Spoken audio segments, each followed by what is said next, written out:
Kali ini kita akan membahas tentang budidaya lebah madu apis cerana. Jadi untuk alat-alatnya untuk pada saat pemanenan yaitu ada pakaian lebah, terus ada juga kita siapkan juga kotaknya, ada sarung tangan, ada baskom, ada saringan, ada drum, dan jangan tidak lupa juga ada ekstraktornya untuk memeras madu untuk diputar. Jadi apis cerana ini sangat hobi sekali, sangat suka sekali dengan bunga dari. Nah, untuk kelapa saat proses pemanenan untuk keamanan, jadi untuk orang yang akan memanennya ini harus menggunakan pakaian anti lebah. Tujuannya agar untuk menyelamatkan si pemanen dari sengatan lebah tadi. Nah, jadi kita akan membahas dulu untuk glodoknya ini. Jadi glodok ini dibuat dari batang kelapa dengan ukuran untuk glodok ini ukuran panjangnya 50 cm dengan lingkaran 25, dan jangan lupa bagian tengahnya harus dibolongin untuk lebah ini bisa masuk dan bisa membuat sarang di dalam kelapa ini.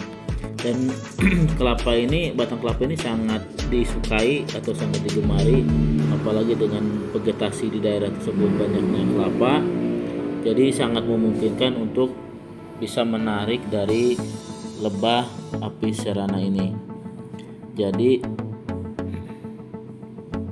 untuk prosesnya bisa sampai 23 hari. Untuk pemasangan dan pembuatan glodok ini kita tidak hanya satu saja, bisa lebih dari satu untuk bisa menangkap atau membuat lebah-lebah apis cerana tersebut tertarik dan mau membuat koloni baru di dalam glodok yang terbuat dari kelapa ini. Apabila glodok ini sudah terisi oleh koloni lebah madu, jadi setelah 23 hari itu bisa dipindah ke kotak atau scoop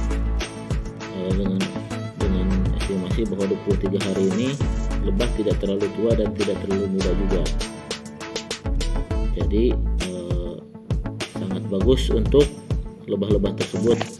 Nah, kita akan mencoba untuk memasang glodok ini di lokasi yang strategis atau menurut kita itu sering dilewati atau dikunjungi oleh koloni lebah. Nantinya glodok-glodok ini akan kita pasang dan akan kita gantung di lokasi-lokasi yang strategis akan didatangi oleh koloni lebah madu apis cerana itu. Dan jangan lupa juga harus diberi ruang untuk lebah-lebah tersebut masuk. Jadi dua bagian ini tetap dikasih celah untuk memberikan peluang kepada apis cerana itu untuk bisa masuk dan bersarang di dalam glodok yang kita pasang ini. Jadi jangan lupa nanti tetap dikontrol juga setiap harinya, jangan sampai ada semut atau cicak yang bisa mengganggu aktivitas dari lebah yang akan bersarang di glodok yang kita pasang ini. Jadi kita akan tunggu selama 15 hari ini. Biasanya sudah ada koloni baru yang mengisi ke dalam glodok ini, dan berarti itu kita sudah bisa untuk pemindahan. Nah, nanti kita lihat untuk glodok yang sudah terisi dengan koloni dari apis cerana ini.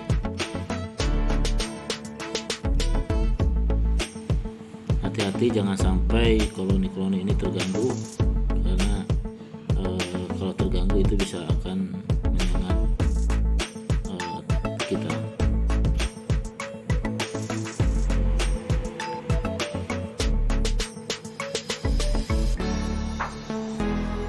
Dan kita akan coba membuka untuk glodok yang sudah terisi tersebut untuk melihat koloninya termasuk koloni yang bagus atau bukan. Nah, jadi kita bisa lihat ini adalah koloni yang sangat kuat, dan ini nanti kita bisa pindahkan ke kotak baru. Nah, jadi untuk pembuatan kotak atau stubnya ini kita menggunakan ukuran untuk panjangnya 50 cm, lebarnya 30 cm, dan tinggi 40 cm.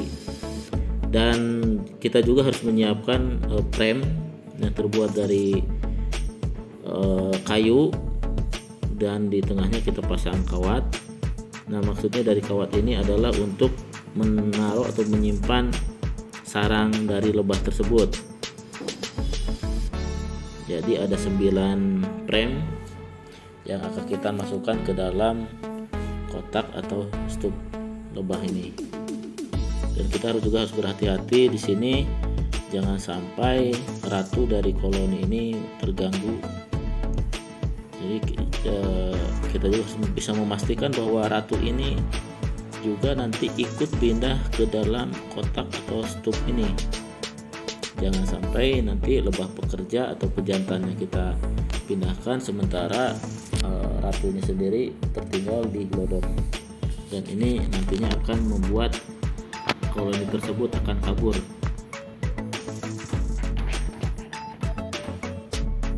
Jadi posisinya seperti ini, bisa kita lihat.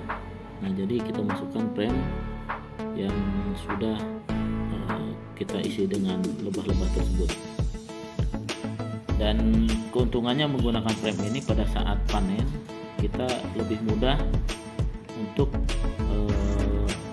mengeluarkan madunya tanpa harus merusak dari sarang-sarang lebah tersebut. Dan kita pastikan juga untuk lokasi penyimpanan kotak itu yang aman dan nyaman untuk koloni dari lebah-lebah tersebut. Kemudian kita untuk proses pemanenan,